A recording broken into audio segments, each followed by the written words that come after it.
Uau, glória a Deus. Senhor Deus, nós queremos te agradecer por essa manhã.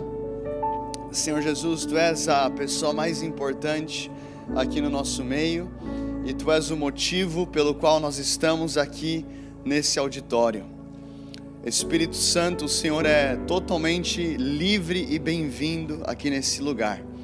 Eu oro para que o Senhor venha iluminar os olhos dos nossos corações, para que nós possamos contemplar essa manhã a beleza de Cristo, a beleza do Rei que veio em carne e habitou entre nós. Senhor Jesus, nós abrimos espaço para o Teu sobrenatural essa manhã. Nós Te amamos, em nome de Jesus. Amém.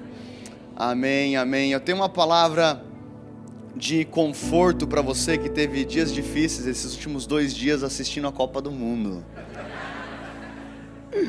Tem alguém que precisa de conforto do Senhor aqui? Ontem à noite eu terminei falando assim: Deus tem algo muito especial da parte do Senhor para o Brasil e para o Portugal. Não é possível. Tem algo que tá reservado no mundo espiritual. Quero que você abra comigo em Lucas capítulo 5. Lucas capítulo 5. Na semana passada nós pregamos sobre as boas notícias do Evangelho. Quantos estavam aqui na semana passada? Levanta a mão só para eu te ver. Quem não estava na semana passada, levanta a mão. Eu quero te convidar a assistir essa mensagem no YouTube. Bastante importante essa ministração. Nós falamos sobre o motivo pelo qual Jesus veio, o motivo pelo qual Deus enviou o seu Filho Jesus. Ele nasceu em uma manjedoura, Ele trouxe então salvação. Diga comigo, salvação. Mas existem também essas boas notícias que afetam o nosso presente. Eu queria que você chegasse aqui comigo no versículo 15, nós iremos ler aqui do versículo 15 até o versículo 26. Você que achou, diga: achei. A palavra diz: a sua fama, porém, se propagava ainda mais, e grandes multidões se ajuntavam para ouvi-lo e para serem por ele curadas de suas enfermidades. E ele retirou-se para os desertos a fim de orar. Fala comigo, oração. E aconteceu que em um certo dia, enquanto ele estava ensinando, estavam ali assentados fariseus e doutores da lei, que tinham vindo de todas as aldeias da Galileia e da Judeia e de Jerusalém, e o poder do Senhor estava presente para curá-los. E eis que uns homens traziam em uma maca um homem paralítico e buscavam meios de levá-lo e colocá-lo diante dele. E eles, não encontrando um caminho pelo qual pudessem levá-lo por causa da multidão, subiram no telhado e desceram pelas telhas com a sua maca para o meio diante de Jesus. E ele, vendo a fé deles, fala comigo, fé, disse-lhe: homem, os teus pecados te foram perdoados. E os escribas e os fariseus começaram a argumentar, dizendo: quem é esse que fala blasfêmias? Quem pode perdoar pecados, senão só Deus? Mas Jesus, conhecendo-lhes os pensamentos, disse: o que argumentais em vossos corações? O que é mais fácil dizer: os teus pecados foram perdoados, ou dizer: levanta-te e anda? Mas para que possas saber que o Filho do Homem tem poder sobre a terra para perdoar pecados, ele disse ao paralítico: digo-te, levanta-te, toma a tua maca e vai para casa. E imediatamente, levantando-se diante deles e tomando o que estava deitado, ele partiu para a sua própria casa, glorificando a Deus. E todos ficaram maravilhados e glorificaram a Deus e ficaram cheios de temor, dizendo: hoje nós vimos coisas estranhas. Aleluia. O culto está encerrado essa manhã. Que história linda. Sabe, me chama a atenção no começo desse texto, no versículo 15, a palavra diz que a fama de Jesus se espalhava por toda parte. Ou seja, Jesus ficava cada vez mais famoso, cada vez mais conhecido, o nome dele se espalhava, as notícias chegavam por toda parte. E meus irmãos, eu não sei se você crê nisso, mas eu creio que é uma temporada de tanto avivamento na Europa e em Portugal, que as notícias a respeito de Jesus vão começar a chegar em lugares onde nunca chegaram antes. Eu creio que as boas notícias do Evangelho de Jesus, elas não podem ser contidas. É isso que está acontecendo em Israel.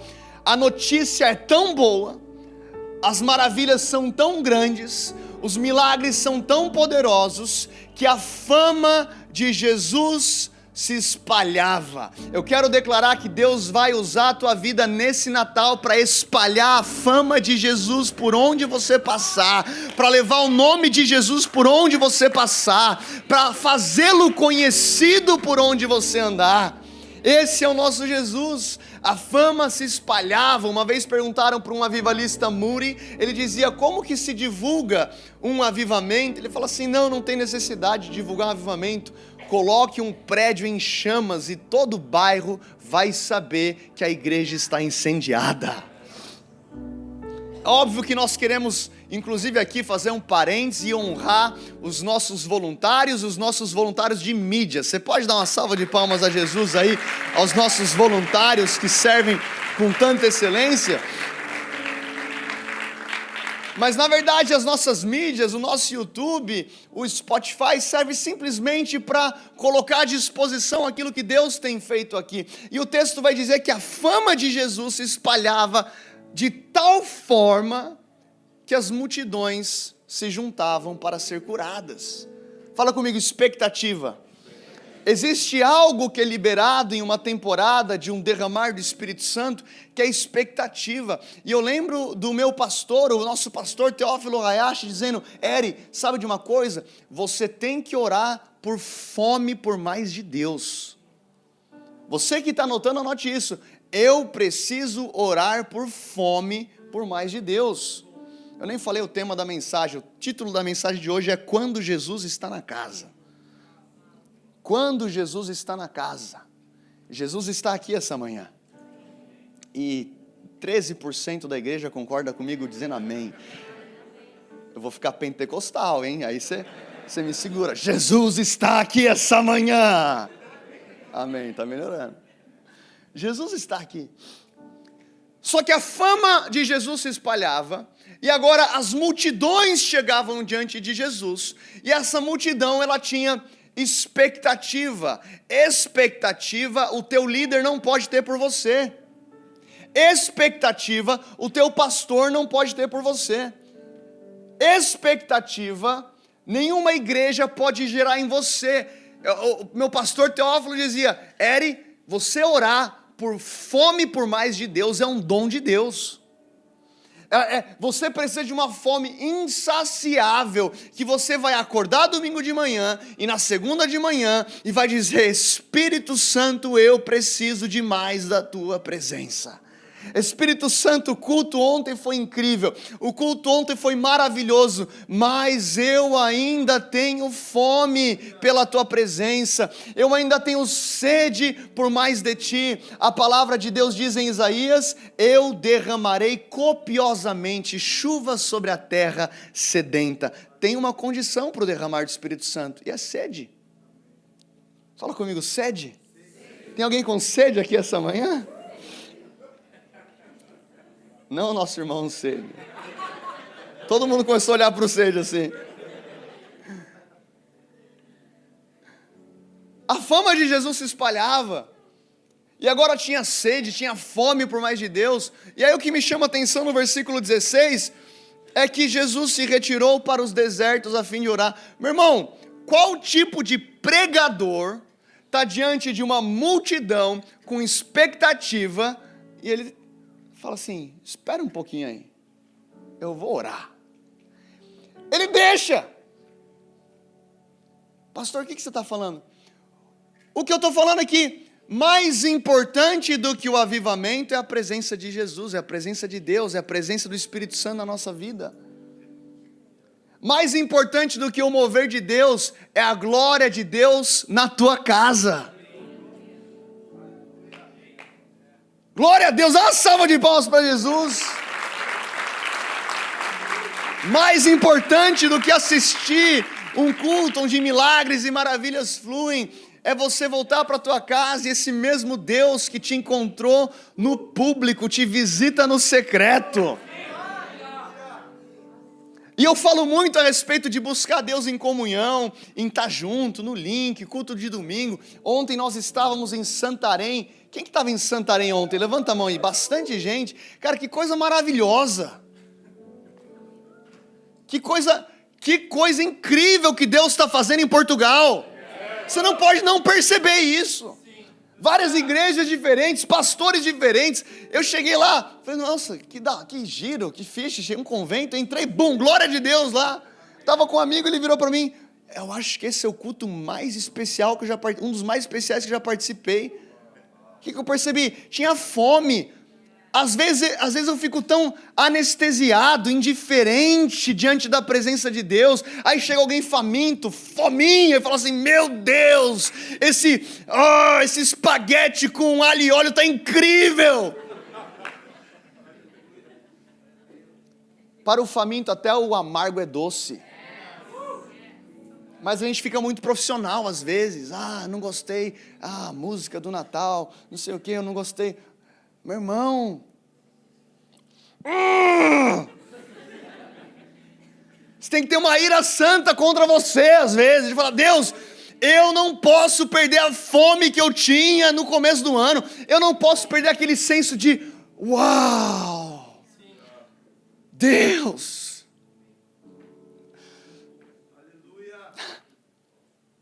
Deus, eu quero mais.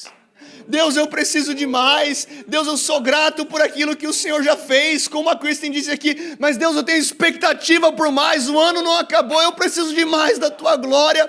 Visita a minha casa, visita a minha família, visita o meu coração, me dá fome pela palavra, eu preciso de mais. E Jesus dá um tempo no avivamento de Cafarnaum para ir para o deserto. Como que dizendo, esse mover de Deus é interessante, mas eu ainda prefiro a presença do meu Pai. Eu ainda preciso passar tempo em solitude. Busque a Deus em família, esteja conectado, vá para Link, vá para Santarém, venha para a igreja, isso é importante. Mas se você não tem tempo de solitude com Deus, a tua vida espiritual começa a ficar descompensada. Você começa a ficar dependente de pastor, de profeta, de fulano, de beltrano, e aí tem que ter sempre o fundinho do Rony para você pregar. Você tem que estar tão faminto por Deus, que você fala assim, Deus, acabou o culto aqui, hoje, malta, não vou nem jantar com vocês, por quê? Porque eu preciso de mais da glória de Deus. Eu lembro por um período na minha universidade, onde sexta-feira os meus amigos saíam, os amigos do Pockets da faculdade, e eu fiz meio que um acordo com Deus. Eu falei, Senhor, fiquei alguns anos solteiro, tem algum solteiro que vai casar bem aí? Levanta a mão, profetiza, recebe. Falei, Senhor, eu vou tirar aqui por um período, toda sexta-feira à noite, eu não vou sair, eu não vou jogar futebol, eu não vou assistir filme, eu vou ficar aqui em casa buscando a tua presença. Sabe qual que é o detalhe no mundo espiritual? No mundo físico, natural, quando você come, você fica satisfeito. No mundo espiritual, quanto mais você se alimenta de Jesus, mais faminto por Ele você fica. Tem alguém faminto por mais de Jesus aqui? E a fama de Jesus começa a se espalhar e Jesus vai ter tempo de solitude no deserto. Talvez a coisa mais espiritual que você pode fazer essa semana é falar, Deus, eu vou já cavar o meu espaço no mundo espiritual, eu vou me preparar em dezembro, porque às vezes a gente fala assim, janeiro está aí começa um tempo novo, agora eu vou leitura de verdade da palavra, eu vou engajar no plano de leitura, e aí eu também começo aquela dieta, aí eu vou lá para o Fitness Hut, vou começar, janeiro começa, tá bom Deus? Eu quero falar para você, a nova temporada já começou. Por que você não aproveita esses dias para começar a perguntar para o Senhor: Senhor, qual que é a palavra de Deus para 2023? Qual que é o versículo que o Senhor vai me dar? Qual que é a palavra que vai pautar o meu ano? Qual que é a palavra que vai pautar a minha família? Qual que é a palavra que eu vou escrever de maneira clara, para que aqueles que passam correndo possam ver? Você tem que estar grávido espiritualmente de uma palavra de Deus. Meu Deus do céu. Tem alguém aqui com fome por mais Jesus? A fama se espalhava, aí a multidão está preparada, e aí cadê Jesus para pregar? E aí Jesus não aparece, e aí eu imagino Pedro virando para Tiago: Tiago, ó, puxa mais uma música. Jesus não apareceu, puxa mais uma. E aí puxa mais uma música, eles estão lá, aleluia, aleluia, aleluia, e não estão vendo Jesus, e manda WhatsApp para Jesus: Jesus está chegando. Né, Marcelo? Está chegando, Jesus? E Jesus não responde. E aí vai Pedro, ele pega o microfone e faz uma oferta um pouco mais demorada para ver se Jesus chega, e Jesus não chegou ainda. Aí João pega o microfone, o que ele faz? Trio de oração. Levanta todo mundo, faz você. Número 1, quem é o número 1? Levanta a mão. Cadê Jesus? Aí Jesus aparece: onde você estava? Eu estava no deserto. Mas a multidão está aqui, Jesus. Mas eu estava na presença do meu Pai. Por quê? Porque o teu sucesso tem que ser gerado no secreto.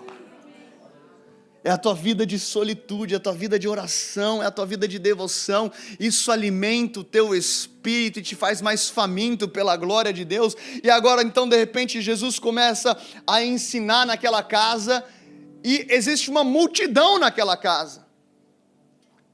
A palavra não fala de quem que era a casa, mas talvez a dona da casa não ficou tão feliz no final da história. Aí Jesus está ensinando, os fariseus estão lá, a multidão está lá. Só que a palavra de Deus diz que Jesus não estava sozinho. O poder de Deus estava com ele para curar os enfermos. O que a gente vê aqui? Que Jesus não dava sozinho. Jesus estava sempre acompanhado pelo Espírito Santo. Ele estava na casa para pregar, mas não era simplesmente um repeteco: vou ler aqui o que eu preparei. Não, o Espírito Santo estava lá. Você está disposto, disponível a deixar o Espírito Santo bagunçar a tua agenda nesse ano? Eu estava andando essa semana com um amigo meu, e de repente apareceu um homem, veio oferecer uma parada para a gente. Eu virei assim, coloquei as duas mãos no ombro dele e falei assim: você precisa de Jesus. Você já falou alguma coisa que você fala assim: o que eu estou falando? Aí eu coloquei a mão no ombro e falei: você precisa de Jesus. Aí ele olhou assim. Aí na hora o Espírito Santo, ele era pregador. Eu falei assim: você era pregador, não era? Aí ele enche o olho de lágrima. Fala assim: aí você me quebra.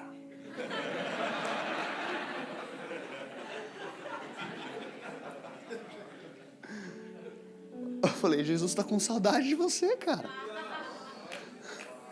Eu não consigo adivinhar que você era pregador. Jesus me contou. Aí Jesus está na casa pregando, mas ele não está sozinho. O poder de Deus estava com ele para curar os enfermos. Você quer sucesso na sua vida? Não tem 3 passos, 7 passos, 10 passos, 5 pulos. Você precisa de oração e você precisa do poder de Deus. Aleluia!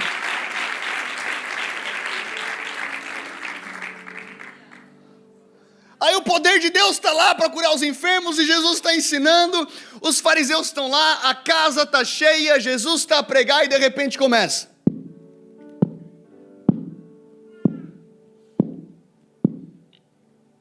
A pregação de Jesus é interrompida por um homem faminto. O homem desesperado. Eu imagino, o Evangelho de Lucas não fala que eram 4 amigos, mas se você lê em Mateus, você vê que são 4 amigos, em Marcos também fala que são 4 amigos. 4 amigos levam um paralítico até aquela casa que estava cheia de expectativa, onde Jesus pregava e o poder de Deus estava, só que quando esses 4 amigos chegam, a porta está fechada. Eu sei que o Marcelo falou aqui do terceiro culto. A gente está abrindo o terceiro culto para não passar por aquilo que essa casa passou. Isso aqui não te dá base bíblica de fazer nada. E aí Jesus está pregando e de repente começa um barulho. Aquele teto é rompido e baixa um paralítico diante de Jesus. Agora eu quero que você se coloque na vida desse homem. A vida enfermo, a vida paralítico. Não podia andar. Só que a fama de Jesus chegou em toda parte. Um dia ele estava deitado na maca e chegou no ouvido dele. Tem um homem chamado Jesus e ele levanta a gente que está na maca. Eu não sei se você já passou por isso. De ouvir a respeito de milagres e falar assim, Deus, eu creio, mas na minha vida é mais difícil. 1000 cairão ao meu lado, 10.000 à minha direita, eu não serei atingido. Como aquele homem que fala para Jesus, Jesus, eu creio, ajuda na minha incredulidade. Tipo assim, o que você está a falar? Eu creio, mas não creio, é isso que ele está dizendo. Não, ele fala, eu creio, eu ouvi falar que você faz, mas na minha vida é mais delicado. Já estou passando por isso há tanto tempo. Por quê? Porque você vive a tua dor diariamente. E às vezes a gente fica tanto tempo com aquela dor, com aquele trauma, que aquilo começa a afetar a nossa fé. Começa a gerar um padrão de incredulidade. Então esse homem, ele ouve sobre Jesus, que Jesus levanta o paralítico, e Jesus cura os enfermos, a fama se espalha, só que quando ele chega na casa, a casa está fechada, a porta está fechada, tem uma multidão. Meu irmão, diante desse cenário, você tem 2 opções. A primeira opção é, amigo, não foi hoje de novo. Mais uma vez. Não foi hoje. Talvez a gente, eu estou vendo aqui no Instagram de Jesus, semana que vem ele vai estar lá na Galileia de novo, a gente pode tentar de novo, vai ter uma conferência de milagres, talvez algo aconteça. Quantas vezes a gente bate numa porta fechada e a gente desiste? A gente enfrenta uma dificuldade e desiste. Fala, hoje não vai dar. Não, hoje está complicado. E a gente começa a se consolar, é natural. Só que esse homem não estava sozinho. Ele tinha 4 amigos doidos.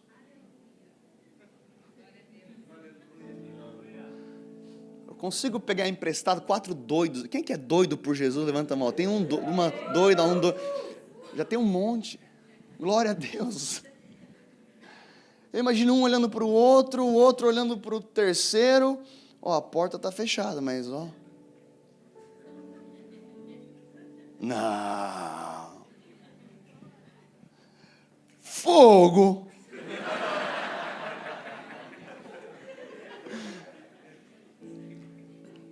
Eu até vou, mas ele não tem coragem. Ele gosta de culpar alguém, né? Por mim a gente vai, mas não sei se ele consegue. Está um pouco mais cheinho. Aí eles se olham, a porta está fechada, só que eles escolhem subir. Você tem que entender, às vezes a porta fechada está te levando para céus abertos. Tem porta que está fechada na tua vida, que não é para você voltar para a tua casa, é um convite. Qual que é o convite? Olhe para cima, elevo os meus olhos para os montes, de onde virá o meu socorro? O meu socorro vem do Senhor que fez os céus e a terra. Então eles têm que tirar o olho da fila natural e olhar para uma outra maneira de fazer a parada acontecer. E chegam lá no telhado. E agora estou no telhado. Como é que você abre um telhado naquele tempo? Não tem a telha. A telha daquele tempo não era bonitinha igual de hoje, que você tira, desencaixa e coloca de novo. Como é que você abre um telhado daquele? Alguém tem alguma ideia aqui? Você o quê? Quebra.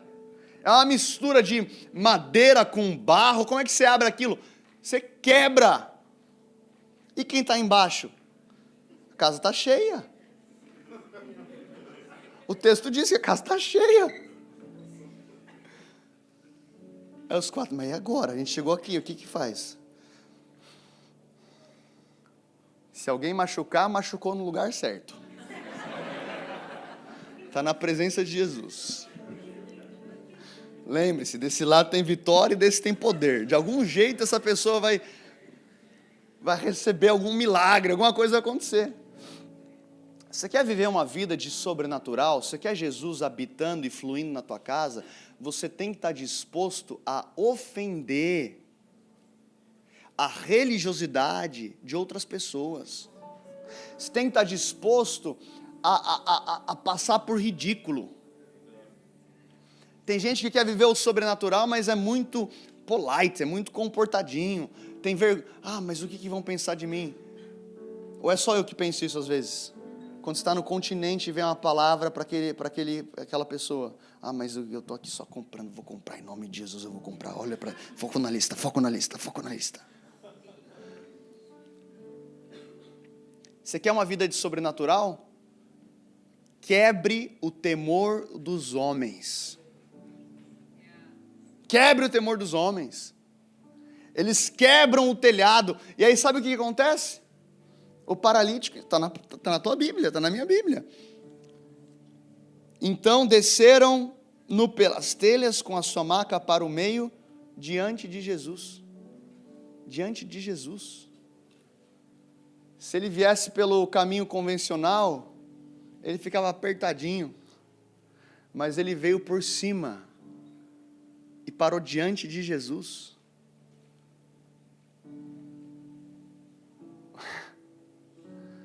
O que acontece aqui? Deus furou a fila desse homem. Jesus está pregando, a casa está cheia e de repente ele é interrompido. E aí Jesus para a pregação, olha para ele e diz: os teus pecados estão perdoados. Deus vai acelerar coisas na sua vida por conta da tua fé e da tua expectativa. Deus vai acelerar coisas na tua vida por conta do teu desespero. Deus vai acelerar coisas na sua vida por conta da tua coragem, da tua ousadia de dar a cara a tapa, mesmo sendo taxado de ridículo. Deus vai. Ele corta a fila desse homem, é como se ele tivesse, você está lá na fila do CEF, de 530 mil pessoas.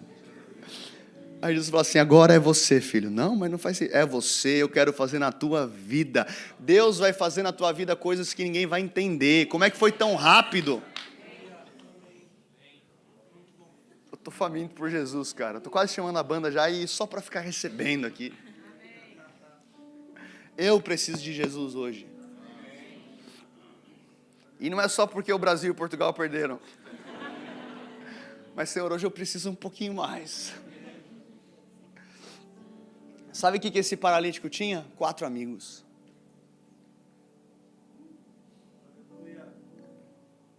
Ele tinha 4 amigos. Ele era paralítico, mas ele tinha 4 que andavam. Sabe qual que é o nosso problema? Quando a gente está paralisado, a gente procura andar com pessoas que estão passando pela mesma situação que a gente, porque elas se relacionam com a nossa dor. Então, para a nossa alma é mais fácil.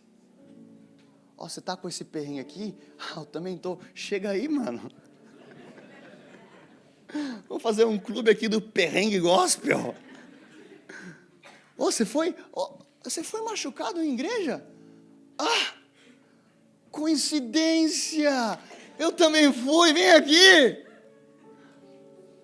Eu faço clube das pessoas que foram feridas e de repente são 5 paralíticos. esse homem, ele era paralítico, mas ele tinha cabeça. Eu não posso andar. Quem que consegue me levar onde eu não consigo?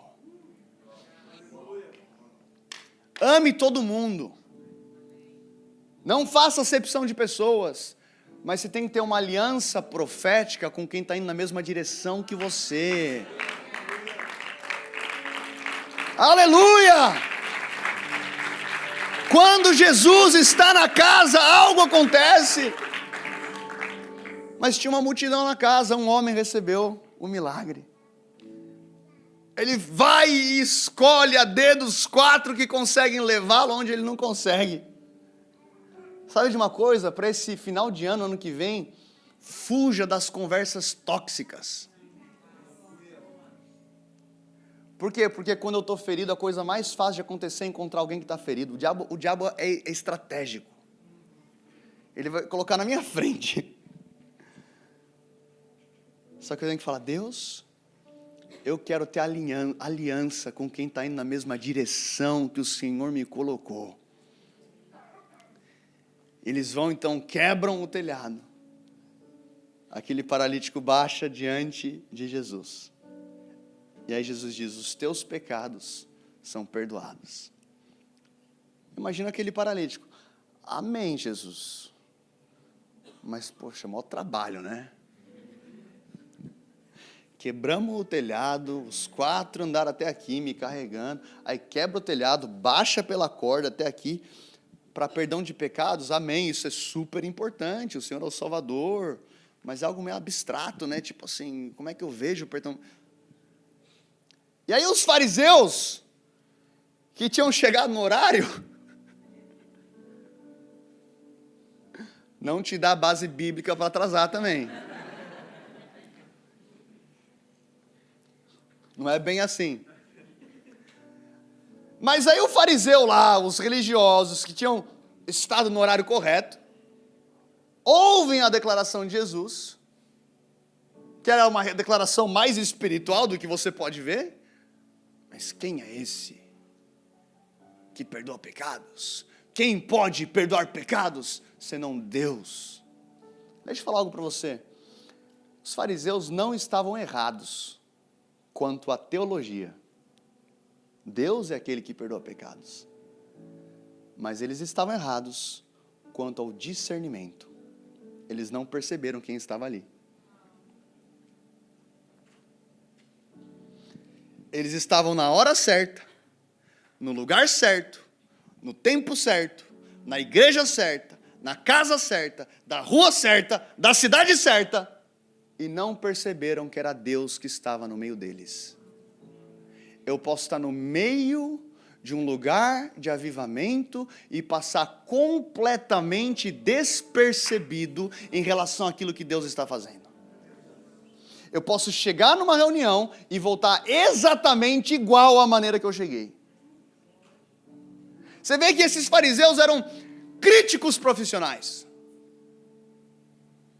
Você vai ver, eu não sei se tem, eu estou há pouco tempo em Portugal, 1 ano e meio, eu não sei se aqui tem tanto, mas no Brasil tem um povo que é o especialista em criticar a igreja. Nunca discipulou ninguém, nunca batizou ninguém, libertou endemoniado nenhum, nunca curou enfermo, mas é especialista em não encontrar problema. Estou desabafando, tá? É um domingo difícil para mim. É muita Copa do Mundo. Está no horário certo, está no lugar certo, está na conferência certa, só que tem um olhar crítico. Não, mas esse ponto não sei o quê, não é bem assim, e a cadeira poderia ser um pouco mais macia do que ela realmente é, e aí o ar está frio, o ar está quente, aí está quente, a palavra é curta, agora é muito curta, o pastor não tem profundidade, agora é muito longo, ele fala muito, meu, que aviso longo do Marcelo.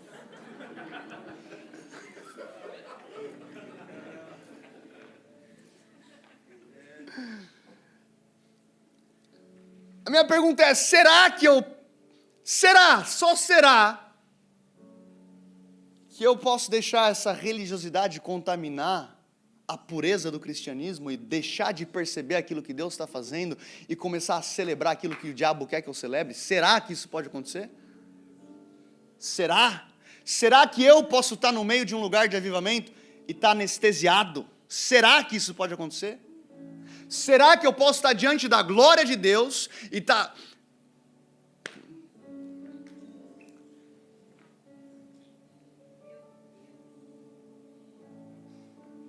Jesus está aqui essa manhã. Como Jesus estava naquela casa. A palavra diz que onde estão 2 ou 3 reunidos, Ele está no meio deles. Jesus está aqui essa manhã.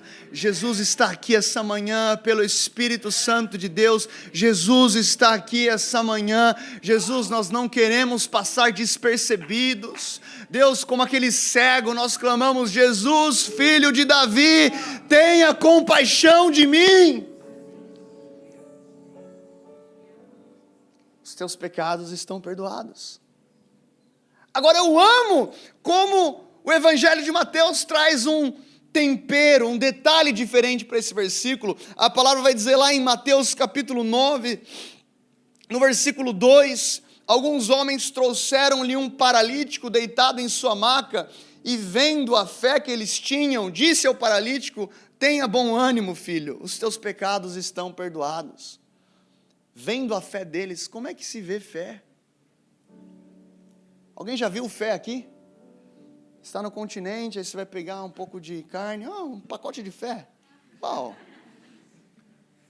Uau! A fé está cara, né? Nessa inflação. Você não vê fé. Como é que Jesus viu fé?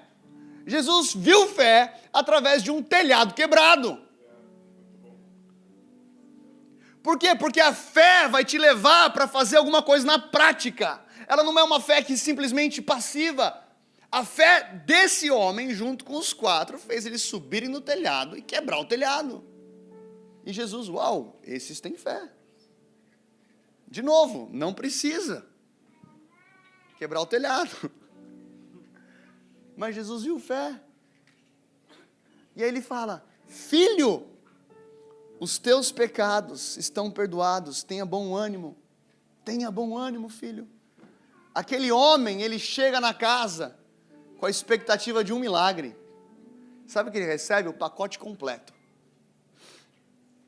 Sabe o que Deus quer fazer na sua vida? Infinitamente mais do que tudo aquilo que você pode pedir ou pensar, segundo o poder que opera em vós. Ele vai para ser curado, aí Jesus olha para ele e fala assim: tenha bom ânimo. O primeiro milagre que aquele homem recebe, não é no corpo, é na alma. Tenha bom ânimo. Oh Senhor, seria tão mais fácil ouvir tenha bom ânimo depois que eu levanto aqui dessa maca. Não, tenha bom ânimo. Eu vou gerar uma alegria sobrenatural em você, antes de você ver o milagre acontecer.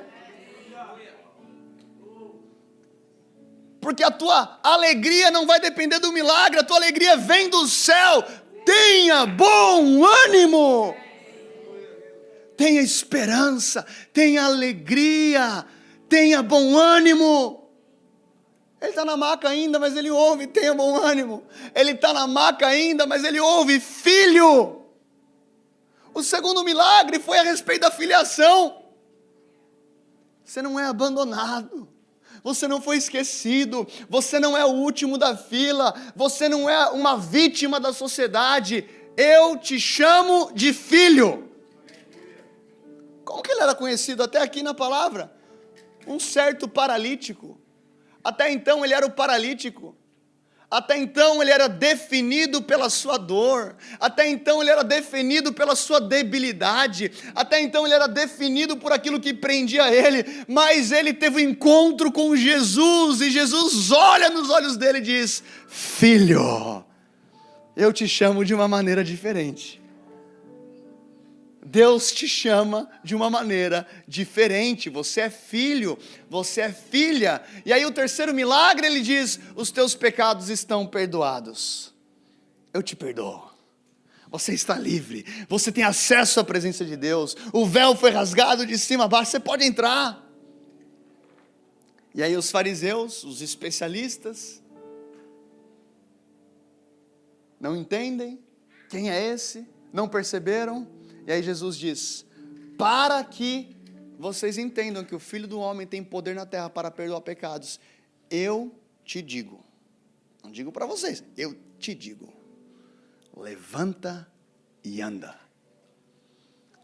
Quarto milagre, milagre físico.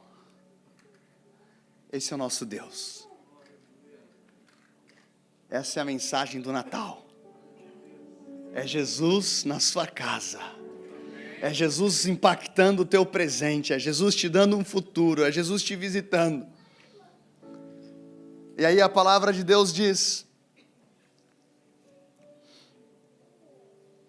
e imediatamente levantando-se diante dele e tomando a sua maca, foi para a sua própria casa. Jesus envia ele para a sua casa. Levanta, pega a sua maca e vai para casa. Agora o milagre vai chegar na sua casa.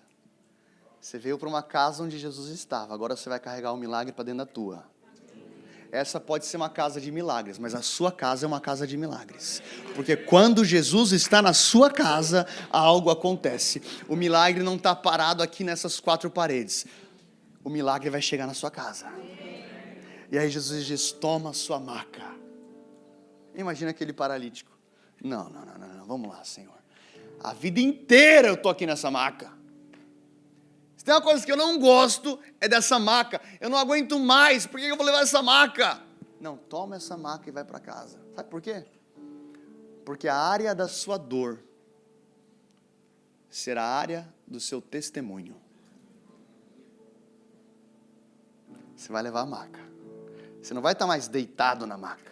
Essa dor não vai te definir, essa dor não vai te parar, você só vai carregar. E aí vão perguntar: para quem que você está levando essa maca? Não dá para ninguém. Para quem que é? Não, era minha. Tem alguém que tinha uma maca aqui? Que tinha uma dor, que tinha algo que te prendia, que tinha uma enfermidade. Agora esse homem carrega a maca. Aquilo que carregava ele, agora ele carrega. I have it. Agora eu carrego isso. E quando perguntarem, eu vou falar: eu conheci um homem chamado Jesus. Eu conheci um homem chamado Jesus. Eu cheguei naquela casa. A casa estava cheia, mas eu estava muito faminto. Como eu queria ouvir a pregação dele. A casa estava lotada. Só que eu tinha 4 amigos. Eles subiram no telhado, quebraram o telhado. E quando eu desci diante dele, ele olhou nos meus olhos e disse: tenha bom ânimo, filho, eu perdoo os seus pecados. Levanta, pega a sua maca e vai para casa. Quando Jesus está na casa, milagres acontecem. Quando Jesus está na casa, reconciliação acontece. Quando Jesus está na casa, o céu invade a terra. Se você está faminto por mais Jesus, fica de pé onde você está.